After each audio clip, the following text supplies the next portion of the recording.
Today's guest is Bhatia, CEO and board member of a private equity-backed company named PlanHub, which is a B2B tech marketplace and SaaS platform for commercial construction.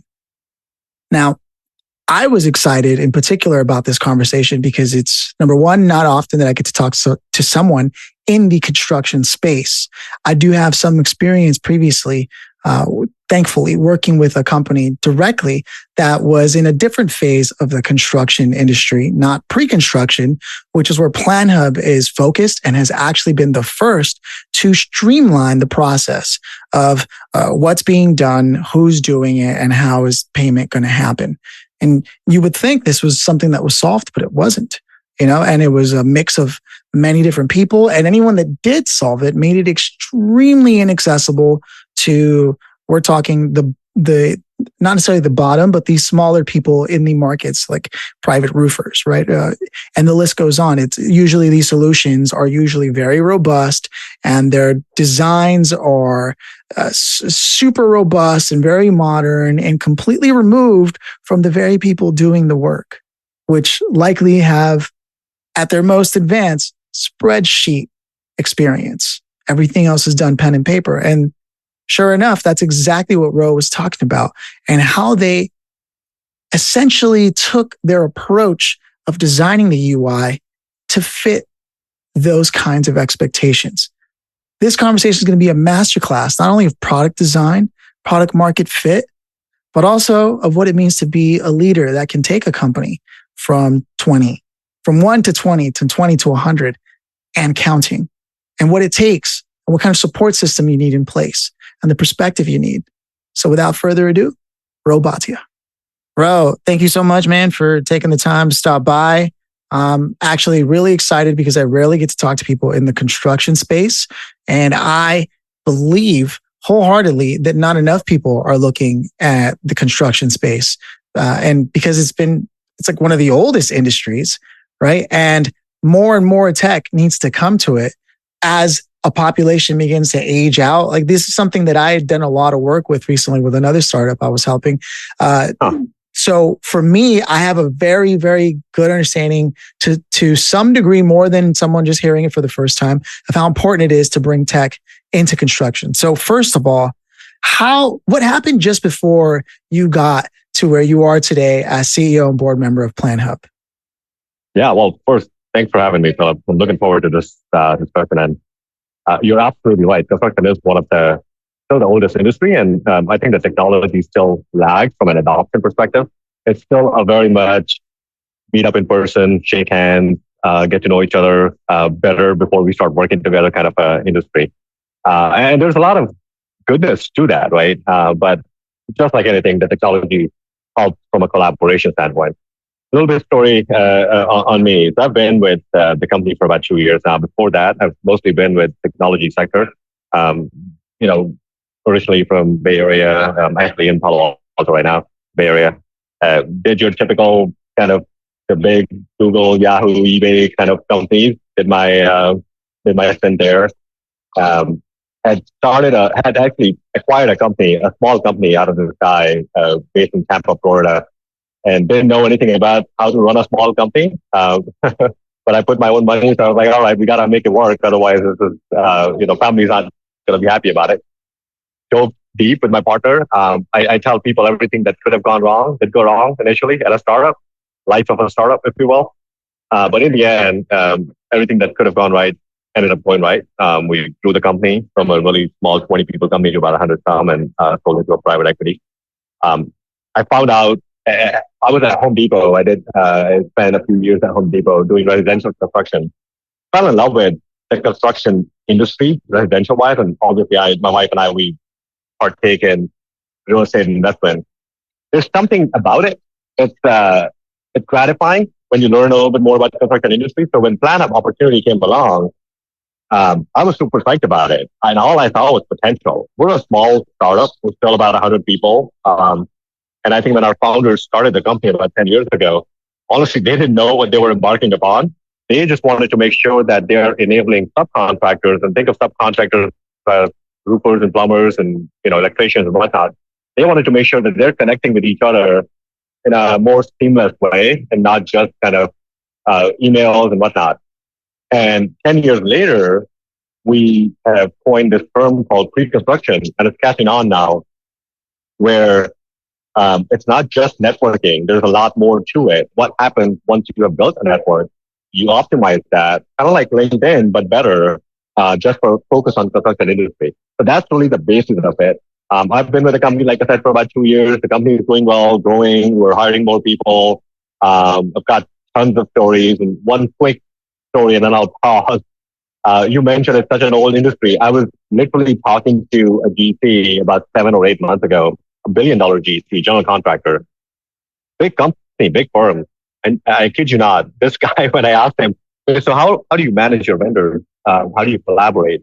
He showed me his desktop in a really nice office, and desktop had like little sticky notes, all color coded, but sticky notes. And he's like, this is my secret.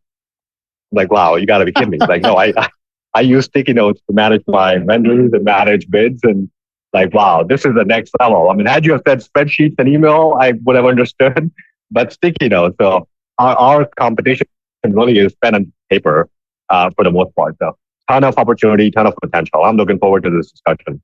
Yeah, no, I for example, pre-construction, when I was working with this other company, they do like more like a expansive, they're like cloud infrastructure based technology and interchangeable attachments to earthwork tools, right? And so whenever I was doing work with them to help them sort of narrow in on, because I do a lot of like marketing outside of hosting, right? Strategic operations. Okay. Whenever I would refer to, as I was learning the space, because it is very technical. It really is, which is ironic because then a lot of the technology that they use to manage it is old, but certain machine numbers and even the machine operators know their stuff. They know their numbers. They know their models, right? But then they go and they pull out the pen and the pad, man, right? And so a lot of what I was suggesting, they tell me that's like pre-construction. So that's like the stuff that happens way before, right? And I was like, pre-construction, okay, that's a thing. Okay, yeah. So and then I started realizing how diverse this field is, right? Across the board. And I said, wow, this is like, even the funding of construction projects is almost separate from Wall Street. That is itself is an interview, if you will. But you're spot on. Pre-construction. So we predominantly deal with pre-construction, and that's exactly what you said, which is way before anyone breaks the ground, right? So this is all the foundational, figuring out which project do you want to work on. For example, I usually tell people 3 problems that we solve, or 3 questions that we want to answer when it comes to pre-construction is, who's going to do the job? And this is a collective who, right? It's not just one person. There's a combination of general contractor who's starting the project with the help of an owner and architect. And then the general contractors work with a lot of subcontractors, the roofers and plumbers and whatnot. And then you have suppliers who are providing the building supply. So that's a collective who. Who's going to do the job? What is their job? And this is not as simple as like, look, I'm going to build out a Starbucks. I'm going to build out a new Starbucks or a Macy's outlet or an infrastructure project like a highway. There's a lot more to it. You have plans and specifications, and there's a lot more collaboration and questions that get answered before you decide what the job is, right? So that's the second part. So who's going to do the job? What is the job? And how much the job's going to cost? And that's a tricky one because construction is notorious for having about a 30% overage. If you say the job's going to cost $10 million, it usually is, 30 times more than that. Or I'm sorry, 30% more than that. So if you plan your project right, chances are you can lower that, overage, if you will. So the actual and estimation is going to be closer. So 3 questions we want to answer: who's going to do the job, what is the job, and how much the job's going to cost. And that in itself is just pre-construction. Huge industry now. We have bigger companies like Procore. Not sure if you've heard of Procore. Yeah. Right. So public company, and they're trying to get into pre-construction now, and that validates our market itself, right? That okay, there's so much more that you need to figure out before you, like I said, break the ground, before you start putting and laying the foundation. There's so much more. Yeah, I mean, man, you're right. This could be like 8 podcasts in one. But it's sticking sort of to the trend here with Grid Daily and exploring startup culture and such. It's interesting that you had all this experience and these major, bigger companies, if you will, right? And like for some people, having a team of 15 is big for them, right? And then fair, right? But you said 100 and you're like, it's still small. That just goes to show the grand scheme and vision you have in mind for the company when you make statements like that. So what was it like in terms of leadership, yourself, your own mental well-being, how you'll be dealing with a team, going from what you were doing, like at companies like Google, et cetera, to then like leading a team of 100. It wasn't always 100, right? Before that, there was 10. And what was that like making that transition for you? Yeah, great question. Honest opinion, if this were the first startup for me, meaning had I just come from like a bigger company environment and gotten into this, I think I would have failed. Just because people don't realize it. And I did it when I did my first startup. And again, I'm going to be honest here. When I was doing my first startup before this, you feel like you're the guy. You know what to do because you've run these big P&Ls and billion-dollar P&Ls, and you had teams who were doing all of this work, and everything is going well. And then you come into the startup, and well, it's a humbling experience because now you don't have a team of teams. You are the one who's going to have to do a lot of these things, and you have to wear multiple hats. So had I not gone through that experience, like I said, I would have failed miserably. So what it was like initially was, first time around, it was scary, shocking, at the same time, very, very humbling. And you got to get yourself mentally in that place very, very quickly that, look, you can't cry about it. You can't share your sorrows with your peers because you are the guy who's going to have to lead it. And so if you are the leader, you're going to have the vision, and you're going to have to sometimes fake it, if you will. You can't show all your sorrows and fear to your team at that time. I was like, wow, this is interesting. And that time we had a 20-people team. So everything worked out really well because everybody just believed in that mission. Everybody wanted to make money, yes, but everybody believed in that mission. And I tell my team now, the days that I miss are the days where it was a team of 20 and we would have late night Chipotle dinners and drinks. And some of the strategic decisions we made came out of those meetings, right? Late night meetings. So now going into PlanHub, which was already growing bigger than when I had started, still like I said, small 100 people company. The biggest change here was culture differences, because if you have a team and they have not seen the type of growth that others have, like the places where I came from, the growth that I had seen, the companies can still grow at a 50-60%, double, year over year. It's hard to it's hard to be able to vision that and see it. So you have to be able to kind of break some glass, if you will. The culture here was very, I would say, let's grab a drink at night and let's just kind of do kumbaya meetings and whatnot. But now you're a private equity owned company and you have customers who are still pretty small to medium sized businesses, and bigger businesses are crushing these smaller businesses, the smaller customers, because they have the money to be able to afford something like a Procore and whatnot. Our smaller guys are, 3-person shop or 10-person shop of a roofer. They don't have all that money to be able to disposable income to be able to get this kind of technology. So we're like, all right, we gotta offer a most simplified solution and at a price that these guys can afford. And not only that, they can understand, because this is not what they are getting excited about. These guys are not getting up in the morning and be like, yeah, I want to really figure out my tech stack. No, they're going into fixing roofs and doing all of that. So instilling that culture, that mindset that we can still grow, we can still offer a very competitive solution. At the peak of it, it's got to be very, very simple. What's the hardest part? The challenge, the culture piece, which I guess people talk about it in grad schools and whatnot. Culture is huge. I've lived through it now twice. It is huge. It can make or break the company. So that was one huge piece. And the second piece was really, I try not to do bad days. There are always like good and bad days, but I try not to do bad days. I think that's a choice. So whatever it is, having an attitude of like, look, in the end, it's going to work out. I'm a big believer in that, the positivity, and it's infectious.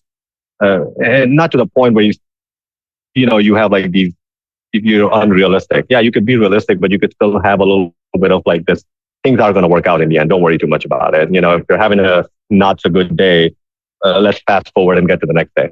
Having that mindset, having that attitude, having people who have that similar mindset, we're not just talking about the things that are not working, but talking about or discussing things that could work, it goes a long way. So what I did so far, I've been fortunate enough to have surrounded myself with people who are like that. They're smarter, better thinker, forward thinker than me. And so even when I'm not, I'm kind of in the more realistic world, they can lift me up. Like, look, it's going to work out, man. We've got a good team. Things are going well. Even if they're not growing as well as we expected, they are growing. We're moving in the right direction. That helps. The two things, culture and having the right people around you. No, those are big, man. Thank you for actually taking the time to share those. Those are huge, huge insights. I mean, that alone makes this podcast. We haven't even gotten to the meat and potatoes of, PlanHub and what your plans are yet. And before we get there, you brought something up that I feel like is also an opportunity. A lot of people don't get to talk about often, especially when we're reviewing like CEOs and startups, and usually like, what's your journey? What's your next move? And this part is always skipped. And it's one of the most important, especially for startups. And given that you've made it from like the 20 team to the 100 and planning to grow, development of your people, especially the talented people who may not come from the average background, but you knew you brought them in because you needed that outside perspective and you knew they had the potential. How do you view talent like that? And how has your relationship with them changed when you went from 20 to 100? Yeah, great question. Again, goes back to having a team, surrounding yourself with a team who might have the luxury to be able to look at and help develop the talent that you have. Because I keep saying we're a small company, we're still 100 people. So sometimes it gets challenging even for myself to know each and every one at the company at that level that I prefer. I don't know all their dogs' names, right? So having a team around you who have the luxury of time at times to be able to talk to those people and help them as to like, where do you see yourself? And not 5 years. That's like, my dad used to think like, what's going to happen in like 5 or 10 years. We're talking what's going to happen in the next year and 18 months, right? So what can we do? Can we put on some realistic goals for you? And how can we help? And we're backed by a private equity partner, mainstay partners. And these guys have been through, these kind of transactions a bunch of times. So they know, and they have seen this many a fold, right? So they help a lot from a talent development perspective. So if we have, for example, a project manager or an engineer who wants to grow into becoming a VP of engineering or manage a large team or try something and learn something outside of what he or she's doing, our partners provide a ton of supportive help in terms of curriculums and materials and sessions and group classes and whatnot. So we usually pick a few who are interested in wanting to learn and do something outside of what they're doing. And we get help from Mainsail to help us a lot. Outside of that, there's always, coaching sessions we can do and whatnot. I'll tell you one other quick thing, which was, I had worked for this guy. I'm not going to name him, but I worked with this guy and he had given me this challenge. He said that, look, everybody talks about growing a business from X to Y. I have a challenge for you, Ro. I have a business that's not growing, that's actually bleeding 17, 18% of revenue on an annual basis. My challenge for you is, can you stop the bleeding and then use that to grow something else on the side? That itself was, quite honestly, very humbling and very an interesting experience because you don't get a lot of those. So a little bit of it is just working with the people who can actually throw you at the deeper end of the pool. And not just that, but actually put a 25-pound cinder block on you and be like, let's see if you can figure that out. We'll support you, but let's see if you can figure this out. So a lot of it is having the right attitude and then aptitude and then wanting to do things. So I prefer if somebody comes to me or my team saying that, look, we're doing our job and we're going to continue doing our job, but we want to learn something else. Can you help us with that? Then let us go back for you and let us find what are some sources, channels, investment that we need to make to help you with that. Right. So that helps a lot. It starts with the person. Love it, man. Thank you. Thank you for indulging that question. Now let's get back to PlanHub as a whole. And you mentioned you're targeting one of your customer segments being the roofers and people of that nature. Are you only going after smaller operators of operations, or are you open across the board if people would want to use those products? No, this is a great question. It just happens to be, we have an interesting mix of small, medium, and large construction firms that use us. We have, I would say, majority of our businesses are still kind of in small to medium range. And I tell my team that we have to champion the underdogs, if you will, in a good way. Because these guys, like I said, don't have the luxury or the investment that they can make into bigger tech stacks and spend hundreds of thousands of dollars on an annual basis. But if they can spend $5,000, $6,000, $10,000, they can still at least have a shot at it. So I would say majority of the businesses are still small to medium. Now, having said that, we have a bunch of bigger public companies that are using us as well. At the core of it is, at the core of PlanHub, we're a network. Again, going back to kind of like LinkedIn, where we have close to 500,000 commercial contractors who are partaking and building relationships. And not all of them are paying. And that's totally okay, because a roofer is working with an electrician who's then working with a general contractor who might be in the same neighborhood as this roofer, and building connection and networking. And once the project comes that a general contractor wins and he wants to hire a roofer, he's going to reach out to the person that he has been networking over the last 6 months or 12 months or whatnot. And that's how it works. It fosters that networking and relationship mentality, if you will. So it's open to everyone. Just happens to be that majority of our clients and even users are small to medium sized. Okay. And now, as we begin to dial things closer towards the end of the discussion here, because we only have so much time, but I feel like, honestly, you and I could have had 6 podcasts in this conversation alone in terms of threads we could have pulled on. Ideally, where do you see PlanHub focusing the most right now, and what should the listener know about what you're focusing on? Yeah.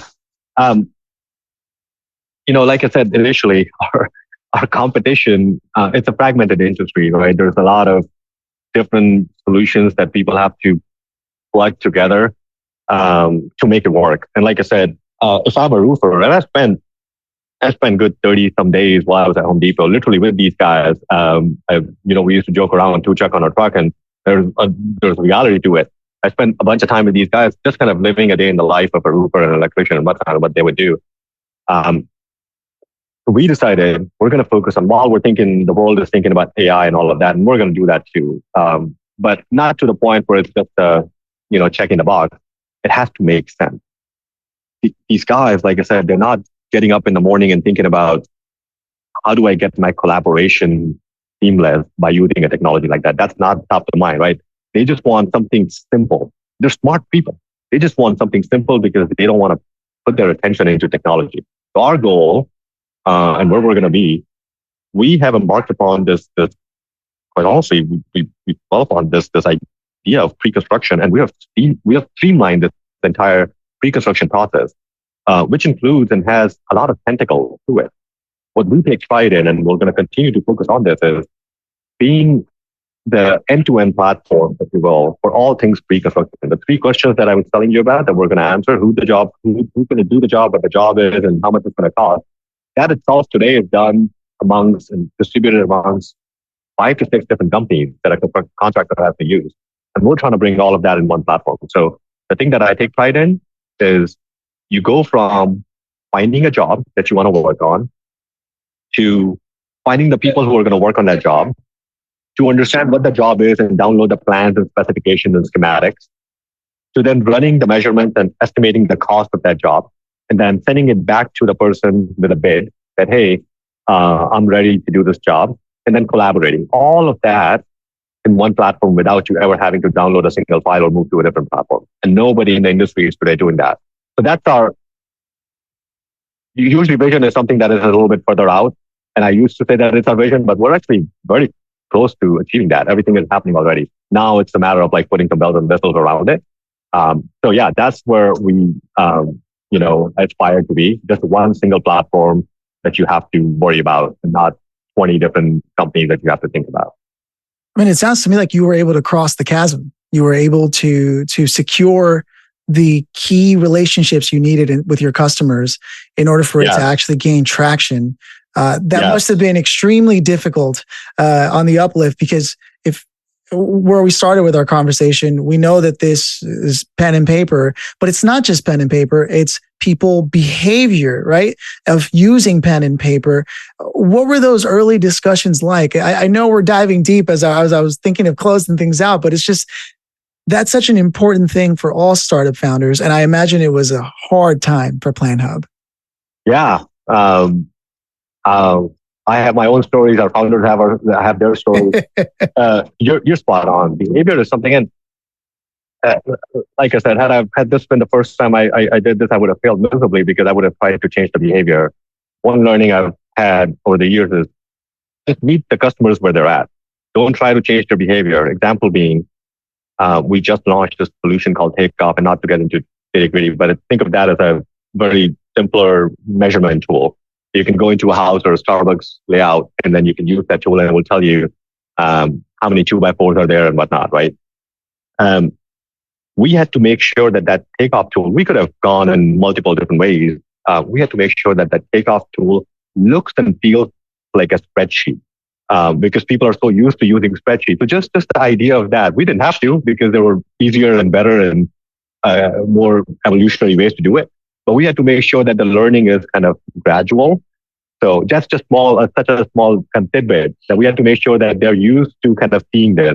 Again, our collaboration experience, I mean, you're used to probably Slack and whatnot. These guys are not, right? They're still using Outlook. So we had to make sure our collaboration, our messaging center looks and feels like Outlook. So they don't have to relearn, because you're still dealing with majority of our persona is, 50 and up. Now there's a lot of, next generation is coming into it, and they're disrupting a lot of tech stack. But for the most part, it's still people were used to Outlook and Word docs. And so you had to make that, as much as I say that you can't cross the chasm in two jumps, you have to still be able to go slow before you're ready to cross the chasm. So that was the hardest part. I think we're finally, I don't want to say we're over it. We've gotten and made that jump already.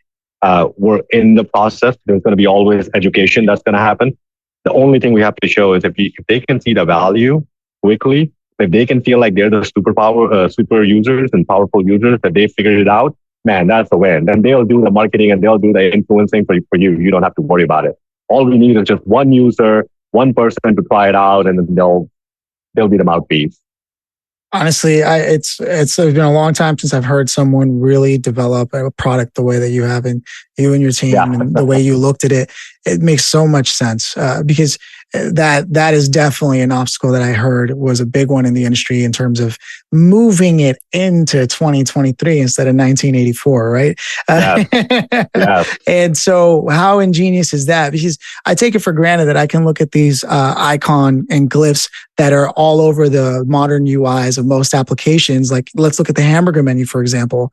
Anyone who isn't familiar with it they don't know to press that to open more options, right? And so it's truly just a testament of the kind of work that's gone into PlanHub under your leadership with the founders, and just the vision and the pursuit of that. So for me, I really think that puts the bow on a lot of what we've been talking about. It's really hard I feel like there's so much more in this conversation, but that just means we'll have to do this again. So I want to roll out the red carpet. I want to roll out the red carpet. Why don't we just go ahead and let the listener know where you want them to go? Is it the website? Do you want them to download the app if it's relevant to them? Do you want them to suggest it to somebody that they know is in the biz? What's the call to action? Yeah, it's really, look, any way we can help, would be more than happy to and honored to. If you go to planhub.com, you'll find all the information about us, what we do, how we do it, what are the tools that you guys can use. We offer obviously trials, and we want to make sure you guys are happy. There's a free experience as well, because at the core of it, like I said, we're a community. We're building a community of people that are literally building America. So just come on in, just use us. Don't worry about payments or any of that. See what kind of value you get out of it. And then we can talk about it. So go to planhub.com and check us out. By the way, one other thing, since you mentioned, I'll be quick. I know we're on time. Since you talked about people might not even know what a hamburger menu is, and you click on it and you see a bunch of things. I have a 7-year-old, and we're cleaning up the garage stuff, and I found a really, really old iPod. And you know how we have phones now and touch screens. If you remember from the good old days, the iPod didn't have and it had the dial. The dial. Yeah. So my daughter was messing around with it. And she's like, "This is not working. It's broken," because she kept doing like on the screen. She kept like touching it. I was like, "Oh, I mean, it was such a interesting kind of reminiscent moment." And I was like, "Wow, you're going to grow into a world where you're not going to know what a rotary phone is or was." Oh, exactly. It's such an interesting thing. That's so fact. You're right. The dial on the iPod and all those devices was that human centric design that they probably pulled from the phone dial to make it feel familiar. But that's a lost art, right? Can you just think, wow, again, just your overall, you can just see the amount of thought that went into what it is that you're developing. And if there's one thing I've always said is I've done this digital marketing and personal branding work that got me to become a podcast host here, is that, a lot of people tend to, the companies that succeed and the leaders that tend to stand out the most are the ones that did all the thinking for their customers, right? And it's clear here that's what you've done, which is what I would coin thought leadership. Not these not these 4 tips to whatever. No, but you did the thinking for someone. Yeah. And that is true thought I've leadership. Had my own, I've been fortunate enough to have been surrounded by a lot of smart people. It's their job to make sure that, I'm not too much in my own head. So it helps a lot. Congratulations, by the way, to you. It's not easy I've been through it. It's not easy to build a company. A lot of days where you feel like, man, why am I doing this? So keep at it, man. You're doing a great job. Thank you for taking the time. We're just getting started. Are you kidding me? I'm grateful to have you on. It's truly been a pleasure. And as always, I hope this isn't the last time we talk. Looking forward to the next one.